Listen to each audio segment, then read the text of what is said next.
Hello everyone, welcome to our channel Learn with Nishman. I hope you all are well. आज मैं आपके लिए लेके आई हूँ एक new playlist and with the very interesting law that is civil procedure code CPC. जैसे हमने CRPC किया है criminal procedure code, this is CPC civil procedure code. In that we discussed the matters related to criminal nature. In this session we will see the matters related to civil one. Okay, so let's start the very first session of this code with basic introduction. In this I'll give you the information that is very necessary to understand what is basic about civil procedure code, what exactly is and where it is applied. Okay, so क्या होता है बच्चे, civil procedure code में हम its body of law where we are going to discuss procedures, then there will be practices and some methods. ये तीनों चीज़ें आपको मैं इस कंप्लीट सेशन, इस कंप्लीट प्लेलिस्ट में एक्चुअली पढ़ाने वाली हूँ. तो इससे क्या होगा, so that you will get the information how this civil procedure code will be applied in civil cases. Procedures आपको पता लगेंगे, प्रैक्टिसेस आपको पता लगेंगी, मेथड्स आपको पता लगेंगे, कानूनी कार्रवाई कैसे की जाती है for civil litigation. Okay, basically अगर आपसे कोई पूछे सिविल प्रोसीजर कोड कब अप्लाई होता है, when any civil right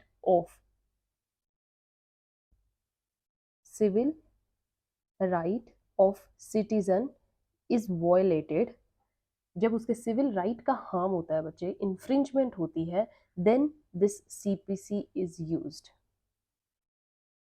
okay, CPC 1908 बच्चे, it is divided into part 1 and part 2. Okay, part 1 में बेसिकली आपके हम पढ़ेंगे कोड और इधर हम पढ़ेंगे rules. In code we have 158 sections और जो कि 51 ऑर्डर्स में डिवाइडेड है. ऑर्डर्स, ओके, यहाँ पर क्या होता है, दे क्रिएट ज्यूरिसडिक्शन.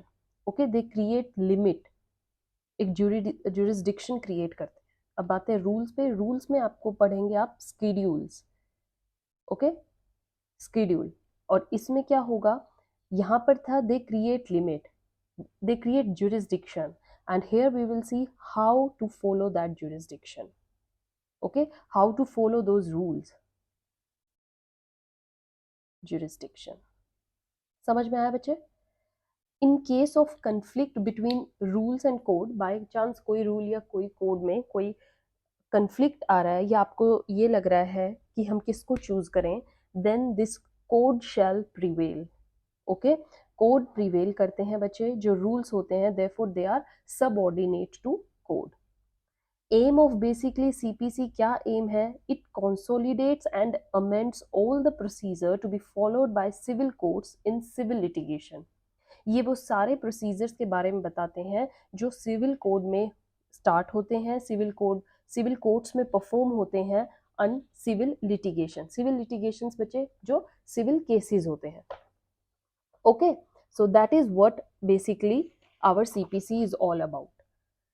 अब आपको समझ में आया है, सिविल लीगल राइट्स जो होते हैं जब उनका वायलेशन होता है तब CPC यूज होता है. तो जब सिविल राइट्स हार्म होते हैं बच्चे, तब एक कॉज ऑफ एक्शन अराइज होता है.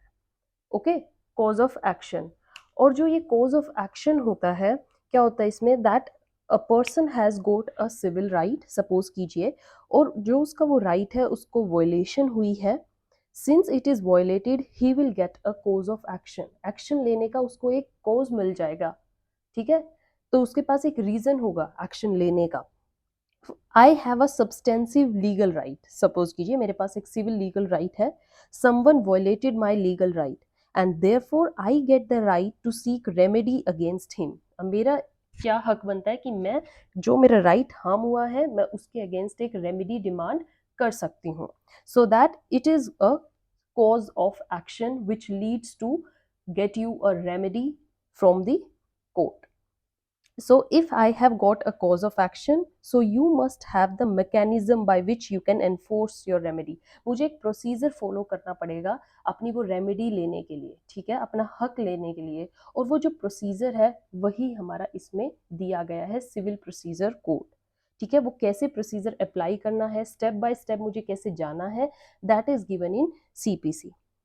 Right, you can enforce your remedy if your remedy is non enforceable, मतलब कोई रिलीफ का तरीका नहीं है आपके पास, तो सब्सटेंसिव लीगल राइट आपका यूजलेस हो गया है ना। तो यही बात है, आपने एक मैगजीन पढ़ेंगे सिविल सीपीसी में, उबी जस इबी रेमेडियम। इसका मतलब क्या है, where there is a right there is a remedy. अगर आपको राइट दिया गया है, कोई हक दिया गया है, तो उसकी रेमेडी भी दी गई है। अगर आपका कहीं राइट वायलेट होगा तो आपको रेमेडी उसकी ज़रूर मिलेगी, और उसको रेमेडी को पाने का एक प्रोसीजर होता है। और आप directly you can not say give my right is infringed and I want a solution for that. No, you have to follow a procedure, and that how you will get your remedy.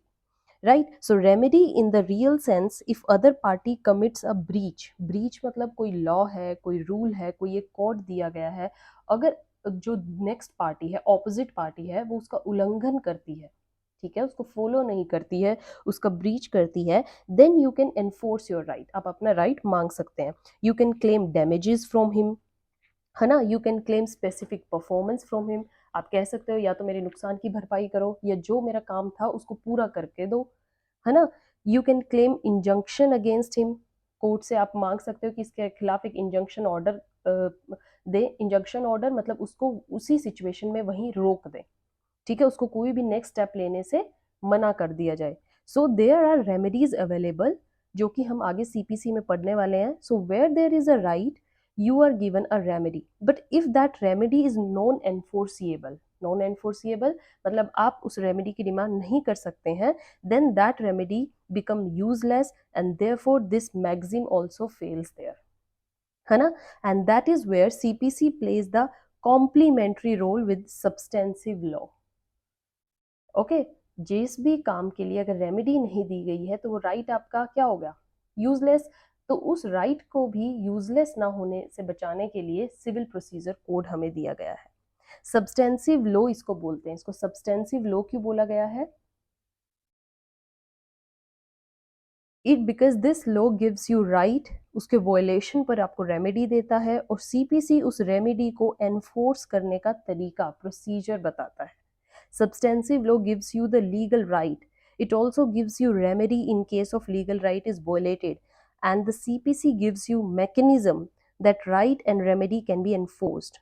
How it will be enforced. So since the enforcement of mechanism is given by CPC, so CPC in the real sense makes this maxim rectify. हर जगह इस मैगजिम को rectify करेंगे, prove करेंगे, ठीक है। That is why we say that CPC plays the complementary role with substantive laws. समझ में आया बच्चे। So CPC provides the enforcement of substantive legal right if it is violated, does it play a complementary role with the substantive law. It is the CPC which gives the real effectiveness to this maxim that ubi jus ibi remedium. जहाँ किसी भी अगर कोई other law है जहाँ पे आपको remedy नहीं मिल सकती है, CPC is the right choice. You can come here and you can claim your remedy. Okay, ये इस मैगजीन को टोटली प्रूव करते हैं। समझ में आया बच्चे। Then CPC provides you mechanism for the enforcement, so it should be effective enforcement. Therefore one should be ensured that the mechanism of CPC should be swift, मतलब एक प्लेन हो, एक प्लेन प्रोसीजर हो, कोई भी पर्सन उसको step by step follow कर सकता है। There should not be complexity. अगर कॉम्प्लेक्सिटी होगी तो जो आम जनता है बच्चे, वो अपना राइट डिमांड करने में पीछे हटेगी। आपको बहुत इजी करना पड़ेगा लोगों के लिए, so that they can claim their remedy whenever they want, right. So unnecessarily delay in proceedings should not be allowed. Okay, that is one very policy of CPC. And if courts at present anything which causes unnecessarily delay, that is being proved out of the honorable Supreme Court and the High Court. कि आप unnecessarily delay करने से बचें। कहीं भी अगर unnecessary adjourn लेना हो या अननेसेसरीली एप्लीकेशन फाइल कर देना, इन सब को अब ऑब्स्ट्रक्ट कर दिया गया है। ठीक है, supreme court and high court strictly are against this, that there should not be any delay, so that the proceedings takes place at the fastest rate.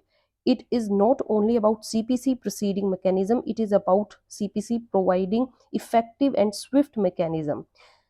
ठीक है बच्चे, therefore proceedings in CPC should be taken swiftly and unnecessarily any proceeding which causes any delay, any problem to any person, it should be given a strict interpretation.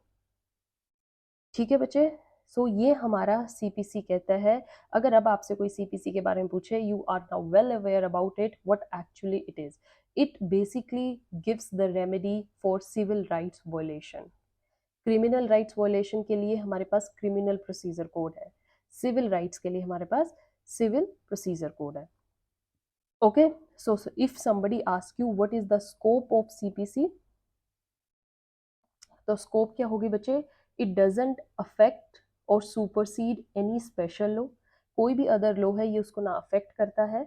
Like आपका कोई law ले लीजिए, transfer of property act, कहीं से उसको harm नहीं कर रहा है। Where any special law is silent about any case, the CPC is followed but only within the periphery of that special act. बताया गया है अगर किसी एक्ट में कोई रेमेडी गिवन नहीं है या वहां पर वो साइलेंट है, you can come to this court. Okay, this applies there. ये एक तरीके का कॉम्प्लीमेंट्री हैंड है for other laws. Next, if conflict between any CPC, किसी CPC में और कोई एनी स्पेशल लॉ है, मतलब कोई अदर लॉ है, उनके बीच में कोई कंफ्लिक्ट है कि आप इसका प्रोसीजर फॉलो करें कि इसका प्रोसीजर फॉलो करें, then this special law will prevail. Special law prevail करेगा, बट अगर special law is silent then you can move to CPC।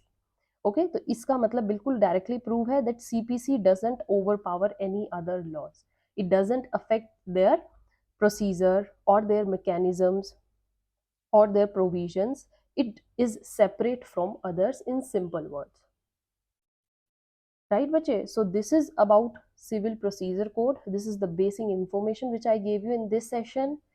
From right now, stay tuned for the next videos, because I will give you every day a new information about civil procedure code and we will move accordingly. आप अपना syllabus साथ साथ cover कीजिए, exams बहुत पास हैं, जो भी आपका एग्जाम्स चल रहे हैं उनकी तैयारी जल्दी जल्दी कीजिए। IPC we have done, constitutional we have done, evidence act we have done, and recently we completed criminal procedure code, and right now just we started this very new law. Okay, so stay tuned, have a happy day, thank you.